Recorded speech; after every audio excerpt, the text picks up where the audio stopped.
போன வீடியோவில் நம்ம ஸ்டாட்டிக்னா என்ன அப்படின்னு பார்த்தோம். இப்போ இந்த ஸ்டாட்டிக் எங்கே யூஸ் ஆகும் அப்படின்னு பார்க்கலாம்.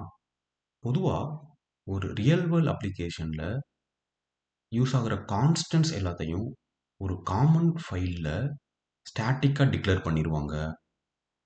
அப்படி ஸ்டாட்டிக்காக டிக்ளேர் பண்ணிட்டோம் அப்படின்னா எப்போல்லாம் நம்மளுக்கு அந்த வேரியபிள் தேவையோ அப்போ இன்ஸ்டன்ஸ் கிரியேட் பண்ணாமையே நம்ம அந்த கிளாஸ் நேம் வச்சு அந்த வேரியபிள்ஸ் எல்லாம் ஆக்சஸ் பண்ணிக்க முடியும். இப்போ ஸ்க்ரீனில் ஆப் கான்ஸ்டன்ட்ஸ் அப்படின்ற கிளாஸில் நான் பை அப்படின்ற அந்த வேரியபிளை ஸ்டாட்டிக்காக டிக்ளேர் பண்ணியிருக்கேன். இப்போ இதை ஸ்டாட்டிக்காக டிக்ளேர் பண்ணதுனால எனக்கு எப்போல்லாம் இந்த வேரியபிள் வேணுமோ அப்போ என்னால் இன்ஸ்டன்ஸ் கிரியேட் பண்ணாமல் இந்த கிளாஸ் நேம் வச்சு இந்த வேரியபிளை என்னால் ஆக்சஸ் பண்ணிக்க முடியும். நான் டெஸ்ட் ஏ அப்படின்ற கிளாஸில் அந்த வேரியபிளை அந்த கிளாஸ் நேம் வச்சு ஆக்சஸ் பண்ணியிருக்கேன். அதே மாதிரி டெஸ்ட் பியில் இருந்தும் ஆக்சஸ் பண்ணியிருக்கேன்.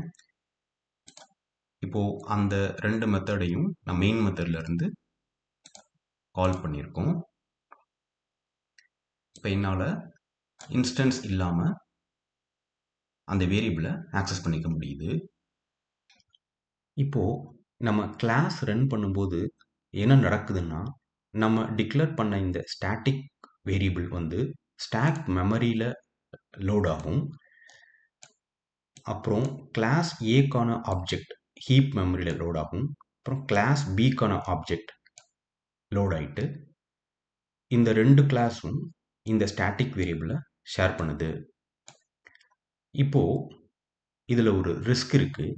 அது என்னன்னா இந்த கிளாஸ் ஏல ஒரு யூசர் வந்து இந்த ஸ்டாட்டிக் வேரியபிளோட வேல்யூவை சேஞ்ச் பண்ணிட்டாரு அப்படின்னா அது மற்ற கிளாஸையும் இம்பேக்ட் பண்ணும். இப்போது நான் இங்கே என்ன பண்ணுறேன், இந்த கிளாஸ் ஏல இந்த வேரியபிளோட வேல்யூவை நான் சேஞ்ச் பண்ணுறேன்.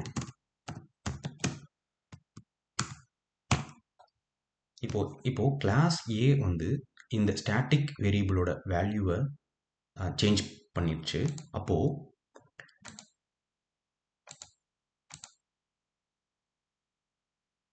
இங்கே பார்த்தீங்கன்னா இந்த மெத்தட் கால் பண்ணும்போது அந்த ஸ்டாட்டிக் வேரியபிளோட வேல்யூ சேஞ்ச் ஆனதுனால அது வந்து டெஸ்ட் பிலையும் ரெஃப்ளெக்ட் ஆகுது.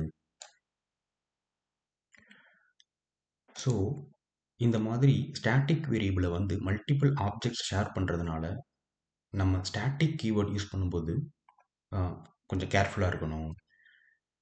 இந்த ரிஸ்க்கை நம்ம எப்படி அவாய்ட் பண்ணலாம் அப்படின்றத நம்ம நெக்ஸ்ட் வீடியோவில் பார்க்கலாம். நன்றி.